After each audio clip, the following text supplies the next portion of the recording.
Coucou mes choup-choup, comment allez-vous aujourd'hui? Moi très bien. Alors c'était pas prévu à la base dans mes idées de programmation qu'on se retrouve pour un compte rendu de lecture à la moitié du mois, mais en fait j'ai déjà lu tout ça en 15 jours, donc je me suis dit que si je lisais autant à la deuxième partie du mois le compte rendu du 31, du 30, je ne sais plus, bon, en tout cas ça durerait 2h30, donc je me suis dit que ça serait peut-être plus digeste de couper ça en deux, et puis bah voilà, j'avais hâte de vous les présenter aussi. On y va dans l'ordre, voilà, je fais dans l'ordre pile poil où je les ai lus. Alors, le tout premier livre que j'ai lu ce mois-ci, c'est Triangle Rose.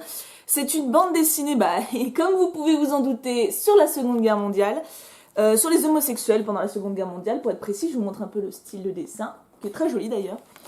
Alors, pourquoi je l'ai pris? Donc ça, je l'ai pris à la médiathèque. Il y a une raison, en fait, je regardais le coin des BD, et je regarde, donc je tombe sur ça, donc évidemment, Seconde Guerre mondiale, moi, ça me touche beaucoup, donc j'ai toujours tendance à regarder au moins les résumés. Et là, dans le résumé, qu'est-ce que je lis? Andreas est berlinois, dans la fleur de l'âge, et un talentueux dessinateur de publicité. Il a tout pour être heureux. Mais Andreas est homosexuel. Pas un travesti, pas une grande folle, juste un homosexuel romantique, discret, joyeux et souvent amoureux. Et là, j'ai bugué. Parce que ça, pour moi, ça veut dire qu'en gros, s'il était travesti ou une grande folle, voilà, c'était compréhensible quoi. Et j'ai grave bugué. Alors j'ai lu la description à Kim et même à un pote au téléphone, les deux ont bugué. Alors pourtant c'est pas des grands littéraires ou quoi, hein, je veux dire, je trouve ça extrêmement maladroit dans un résumé sur un livre comme ça de se gourer à ce point-là. Enfin, j'ai bugué au milieu de la bibliothèque quand même. Donc du coup je me suis dit, on va voir le livre, enfin la BD. J'étais très curieuse de voir si c'était vraiment cet esprit-là qui ressortait ou pas. Et en fait pas du tout, c'est une très bonne histoire. J'ai encore du mal à trouver des livres qui apportent quelque chose à ce thème-là, parce que la Seconde Guerre mondiale, ça a été vu, revu, re-revu, il y a des milliers de témoignages, d'ailleurs je dois en avoir une bonne trentaine dans ma bibliothèque.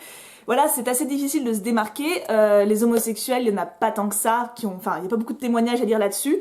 Je ne pense pas que ce soit une histoire vraie, mais c'est juste. En fait, c'est un groupe, pour vous résumer rapidement, hein, c'est un groupe de potes allemands gays. Enfin, vous savez, comme il y a des groupes... de tout, enfin des groupes littéraires, des groupes voilà. C'est un groupe de potes qui se retrouvent souvent dans le même café, dans la même boîte on va dire. Et puis ils discutent de l'actualité, ils vivent un peu, ils sont à Berlin, ils sont allemands et ils vivent l'actualité. Donc ce qui est assez marquant, c'est le côté, par exemple ce qui arrive aux juifs, il y en a un dans le groupe qui est un peu en mode ouais mais c'est scandaleux, il faut se réveiller. Mais on a tous un pote comme ça. Enfin, je veux dire, comparé à notre situation actuelle, quand il y a un point d'actualité qui nous indigne, on a toujours un pote dans un groupe qui fait « Ouais, il faut se rebeller, allez manifester !» Et on le traite tous un peu de hippie ou de communiste, enfin voilà, de trucs... Enfin, on le traite, on rigole quoi. Là, ce qui est marquant, c'est que c'est pareil. Je veux dire, les trois quarts du groupe s'en foutent, ou alors ils disent « Ouais, c'est con, c'est dommage pour eux, mais voilà. » Il y en a un seul qui se bouge le cul, et les autres s'en foutent. C'est que quand ça les touche eux, que là, il y en a qui s'en vont, voilà. Et un autre point que j'ai bien apprécié, c'est qu'il n'y a pas de voyeurisme de camp de concentration. Je m'explique, alors il faut que j'essaie de faire un peu vite parce que j'ai quand même plein de livres, mais celui-là est quand même vraiment bien. J'ai lu beaucoup de livres là-dessus, donc sur les camps, sur les témoignages, etc. Quand je dis voyeurisme, c'est pas négatif, c'est simplement que... Enfin, ça sonne négatif, mais en gros, là-dedans, il y a 3 pages sur les camps. On le voit dans les camps, mais on le voit pas souffrir, on le voit par rapport aux autres. On voit que dans les camps même, il est pas intégré, qu'il est marginal parce qu'il est prisonnier de guerre. Il n'est pas considéré comme une victime. Et en fait, ce qui ressort beaucoup de ce livre, c'est que les victimes de la Seconde Guerre, enfin les victimes des camps qui étaient homosexuels, n'ont pas été reconnues jusqu'à Jacques Chirac, donc il y a seulement quelques années. Même après la guerre, ils n'étaient pas considérés comme des vraies victimes, ils étaient considérés comme des Allemands, donc des prisonniers allemands. Ils ont toujours été montrés du doigt, etc. Et j'ai trouvé ça très très juste comme bouquin. Je trouve extrêmement dommage qu'ils aient fait un résumé pareil, mais dans un sens c'est pour ça que je l'ai pris, donc tant mieux. Si vous avez l'occasion de lire la BD, en plus c'est une BD donc ça se lit franchement vite, lancez-vous, parce que je trouve que c'est mordant, c'est assez... Hein, c'est ça, voilà. Mais je pense qu'il n'y a pas d'âge limite pour le lire. C'est un livre qui incite à la tolérance, mais plus que ça. C'est un livre qui nous fait réfléchir sur nous-mêmes à notre époque, et sans nous juger, sans être pédant ou... Il touche très juste. Donc très bon livre, je suis très contente de l'avoir lu. Et c'est de... de toute façon, je vous mettrai tous les liens, enfin, je vous mettrai tous les livres dont je parle dans la description. Comme ça, si vous voulez les retrouver, il n'y a pas de problème. Ensuite, tada! Ça, je l'ai trouvé... J'ai trouvé où? À Noz, la petite boutique discount. Ça, c'est Loup-garou, les fils de la lune. Alors bon, moi, je l'ai vu... on va dire, franchement, je suis allée à Noz, je l'ai ouvert. Alors, je vous montre l'intérieur comme c'est beau. Que ça marque pas. Regardez comme c'est beau. C'est un livre magnifique. Alors après, ça c'est pour les fans de loup-garou. Ce qui est génial, c'est qu'il y a plein de renvois à des œuvres d'art, à des œuvres cinématographiques, à d'autres livres. Ça, en fait, ça condense tout sur les loups-garous. L'histoire des loups-garous, comment on les voit à travers les siècles, comment ils étaient à la base, comment le mythe est né, comment il a évolué. Bon, moi je l'ai lu d'un coup parce que parce que voilà, mais ça peut se lire tout à fait en plusieurs fois et il est simplement magnifique. Je sais pas si, oui, si vous voyez quand même.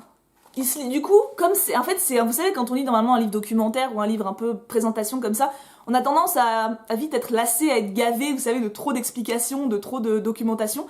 Celui-là, avec toutes les illustrations et les changements de police, etc., c'est super bien dosé, j'ai pas eu de mal à le lire en une fois. Et moi, je l'ai payé 3,50, donc voilà, c'est un bon petit bouquin pour les fans de loup-garou. C'est pas trop compliqué celui-là au moins.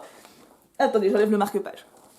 Ensuite, ah oui, alors ça, Nos nuits deviendront des jours, c'est de Mary Fitzgerald. Ce livre-là, je l'ai découvert par une vidéo d'un youtubeur qui fait des présentations de livres. D'ailleurs, si j'arrive à retrouver le lien, je vous mettrai le lien dans la description parce qu'il en parle très très bien. C'est un livre qui fait du bien, qui remonte le moral, qui fait qu'on se sent plus confiant, qu'on se sent motivé. En fait, c'est l'histoire de 4 personnes qui se connaissent pas au premier abord. Donc il y a un SDF, un vieux monsieur aveugle, une femme battue et un petit gamin, un jeune adolescent, une fin d'adolescence de 17 ans qui a une mère qui est un peu exigeante, qui le fait travailler tout le temps, etc. Ces 4 personnes se retrouvent à se côtoyer un peu par hasard et ça donne une très très belle aventure humaine. Et ce que j'aime bien, c'est que c'est un livre qui nous dit en gros que tout peut arriver. On peut avoir une belle vie si on s'en donne les moyens, mais ils nous le disent sans nous juger. Parce que c'est facile, je trouve, de faire des tons moralisateurs quand on lit un bouquin, genre, ah, regardez, mais sortez-vous les doigts des... Voilà, partez en voyage, allez-y, vous pouvez le faire, arrêtez. C'est facile de juger son lecteur, et ce livre-là, il le fait pas. Il nous donne juste confiance, en fait. Il nous donne juste les moyens de comprendre que c'est possible, et que si on veut, on peut y arriver. Et puis les personnages sont attachants. C'est pas ce que j'ai préféré, c'est vraiment plus le relationnel avec nous, la prise de confiance qu'il nous donne qui est précieuse. Moi, c'est vraiment un très bon moment que j'ai passé en le lisant.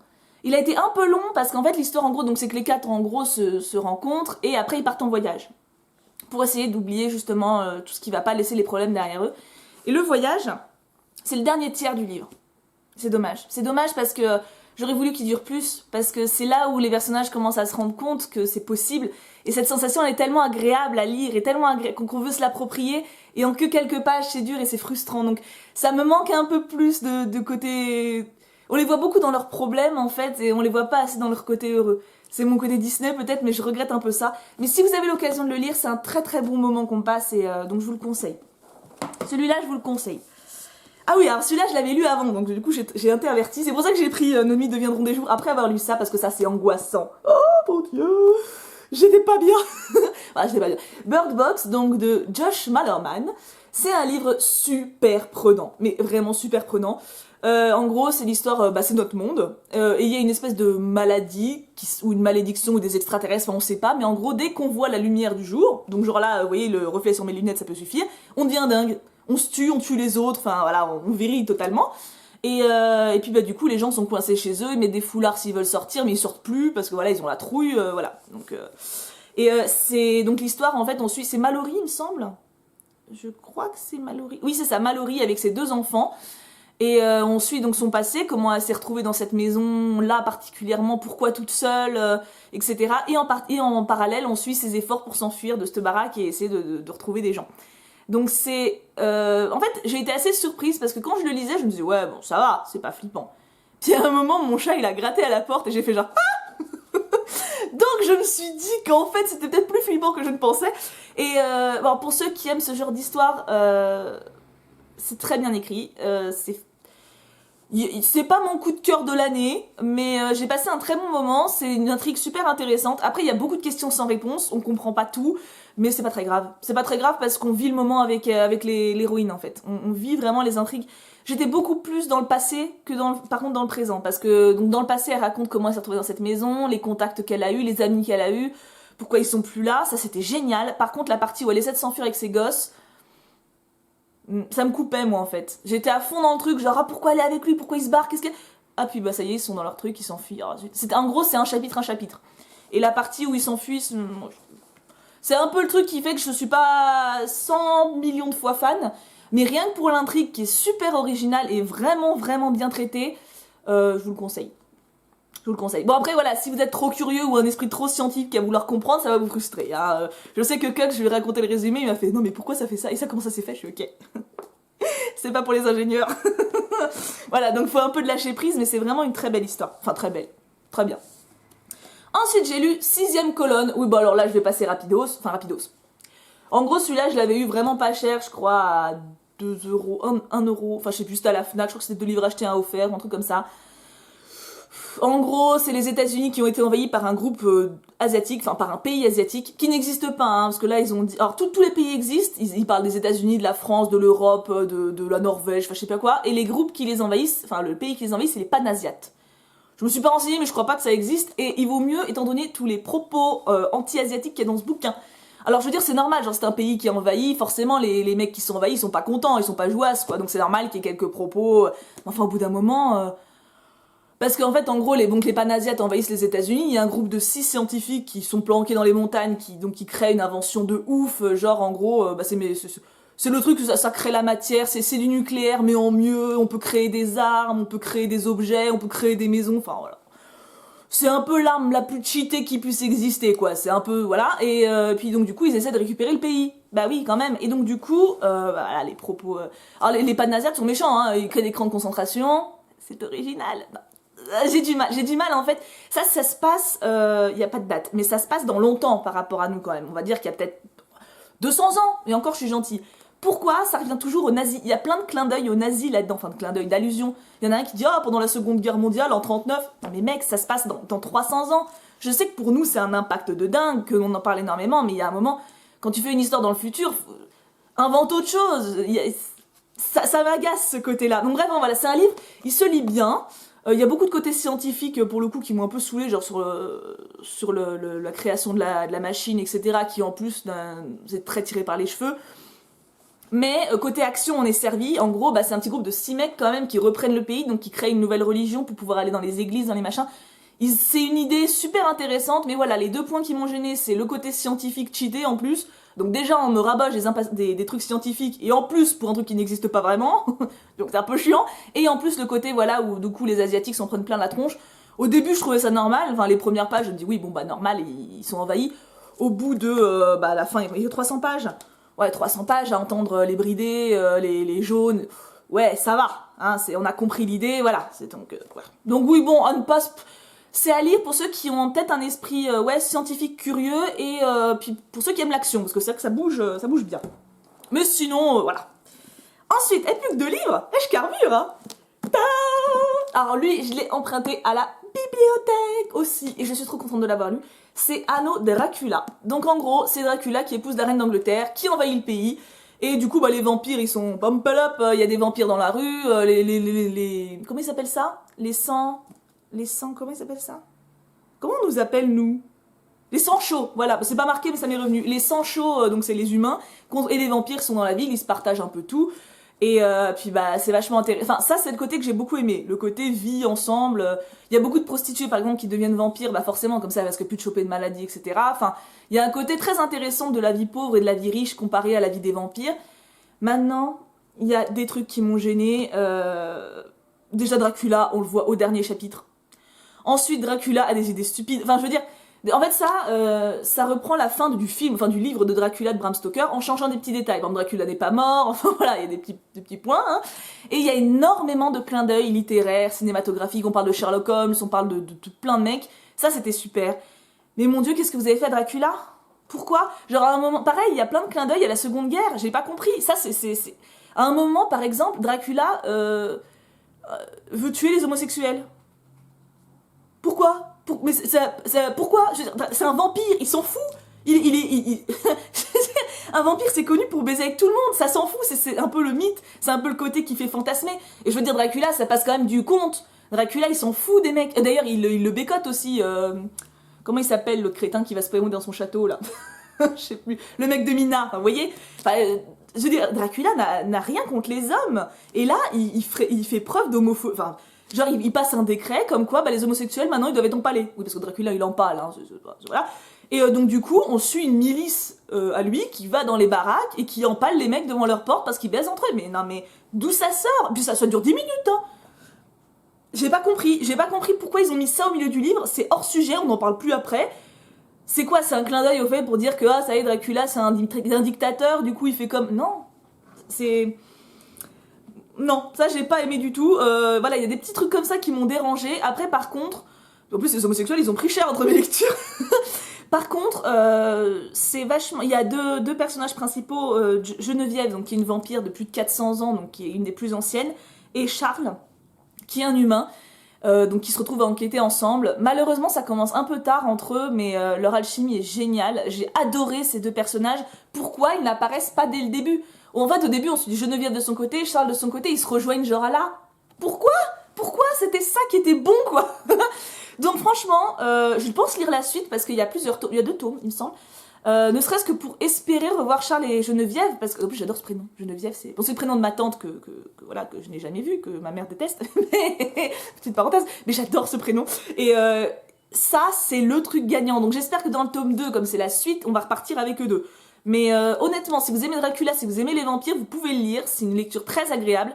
On se perd un peu dans les prénoms parce qu'il y a beaucoup de prénoms anglais, des mecs dont on s'en fout, qu'on verra pas quasiment, des inspecteurs, des machins. Voilà, c'est pas clair, mais honnêtement, je pense, je sais pas si je le relirai un jour. Peut-être, parce que là je l'ai emprunté à la Bibli, donc je devrais le rendre, fatalement. Mais peut-être que si dans quelques temps je le trouve d'occasion ou quoi, je le reprendrai pour l'avoir dans ma bibliothèque à moi et pouvoir le relire. Parce que c'est quand même très bien écrit, c'est fluide, l'enquête policière est intéressante. D'ailleurs, oui, un des points importants, il y a Jack l'Éventreur dans ce livre, et dans l'histoire, il tue des vampires, c'est un peu un dingue. Et de toute façon, c'est un dingue dans l'histoire. Et ça, pareil, ça reprend les vrais faits. Donc c'est pareil, ceux qui sont intéressés par Jack l'Éventreur, ça peut vous faire rire, enfin, ça peut vous parler le parallèle qu'il y a avec lui. Donc voilà, il y a beaucoup de parallèles avec notre histoire à nous, voilà, beaucoup de clins d'œil. Je pense que c'est un livre à lire, une fois. Quitte à ce que vous le kiffiez pas outre mesure, mais vous passerez un bon moment. C'est quasi sûr. Puis voilà, si vous aimez Dracula ou les vampires, comme moi, les vampires. Je sais plus d'où ça me vient, Vampire. Je crois que ça vient de Vampire... la série, là. Il y avait un manga avec une fille. Bon, peu importe. Vampire Diaries, c'est la série. Et l'autre, c'est quoi?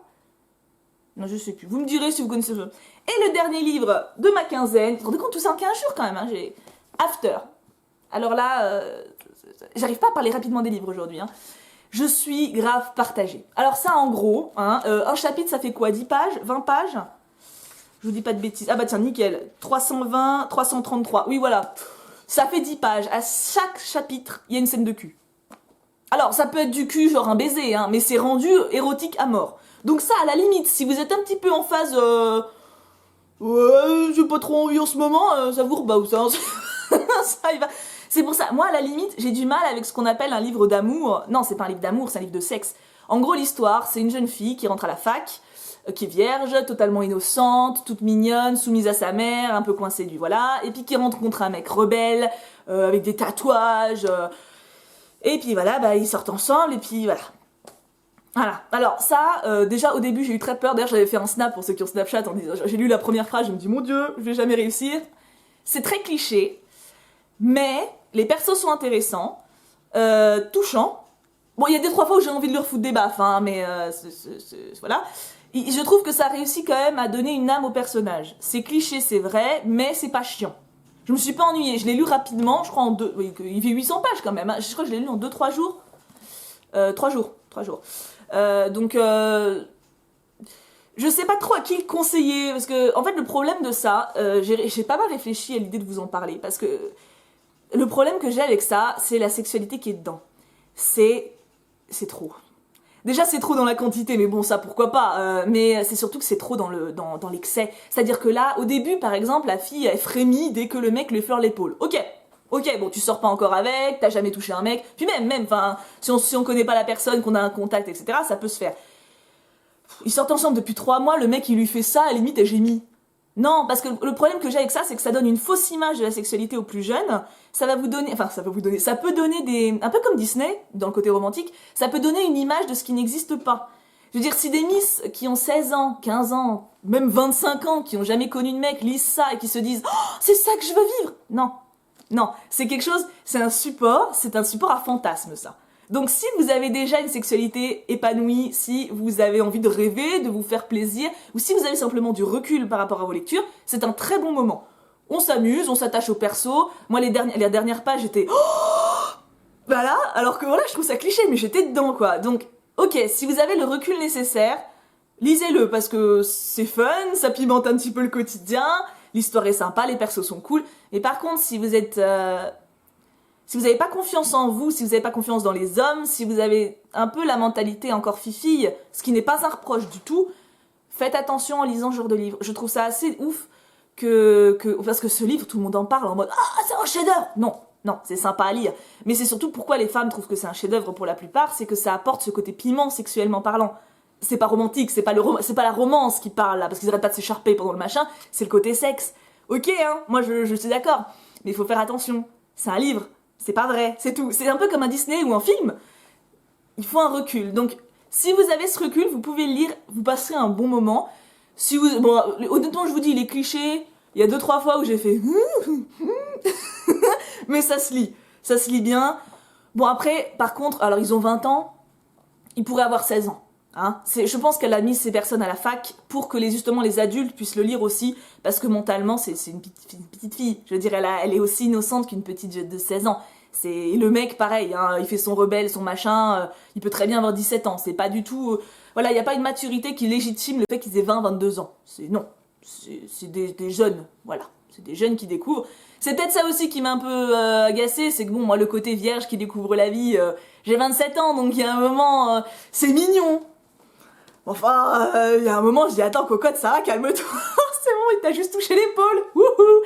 Donc c'est pour ça que ça m'inquiète un peu pour les plus jeunes qui peuvent lire ce genre de livre, parce que moi, ça me fait rire vu le décalage que j'aime, et je me dis que quand on n'a pas encore connu, on idéalise, et sans que ce soit moins bien vrai, c'est différent, hein, donc voilà, c'est le... Mais je pense m'acheter le tome 2, hein. D'ailleurs, je vais l'acheter, parce que je me suis attachée au perso, etc. C'est juste que voilà, c'est le genre de questions que ce livre me fait me poser. Je me demande si c'est bon pour tous les lecteurs.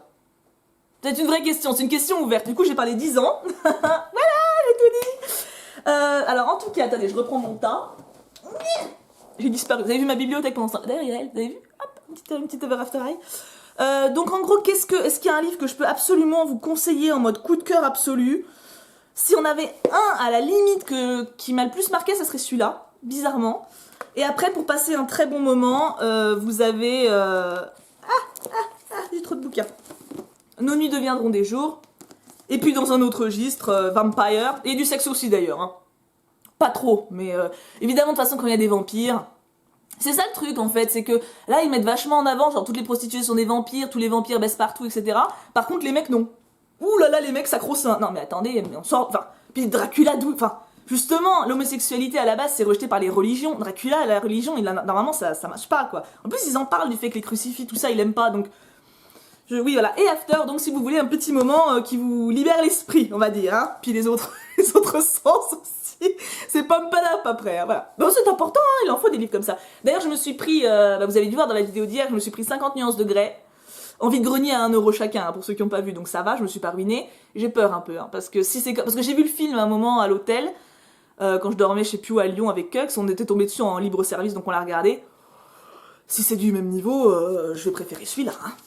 Mais il paraît que les livres sont mieux, donc on va voir. C'est sympa des petits livres pour émoustiller comme ça, hein, ça libère l'esprit, je vous dis, c'est bien.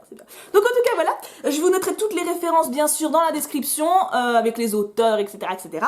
Dites-moi ce que vous avez préféré dans tout ça, ce que vous avez lu pendant cette première quinzaine, et puis bah du coup, pour le prochain compte rendu de lecture, ce sera à la fin du mois. Là, vous avez vu, on est le 15 pile, hein, je peux pas être plus exact, et puis du coup, ça sera le 30 ou 31, je sais plus combien il y a de jours en juin, je sais jamais ces trucs-là, je sais pas. Il y a que janvier que je sais, forcément, c'est le 1er janvier, mais... Non, fin décembre, je veux dire. Pour le réveillon. Voilà, c'est tout. Ouais, je me tais. En tout cas, j'espère que cette vidéo vous aura plu. N'hésitez donc pas à me dire ce que vous avez préféré, ce que vous avez lu, vos questions. Si vous voulez plus de précision sur un bouquin, je suis dispo. Et puis voilà.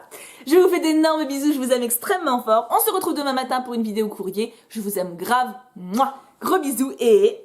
Pouka pouka pouka.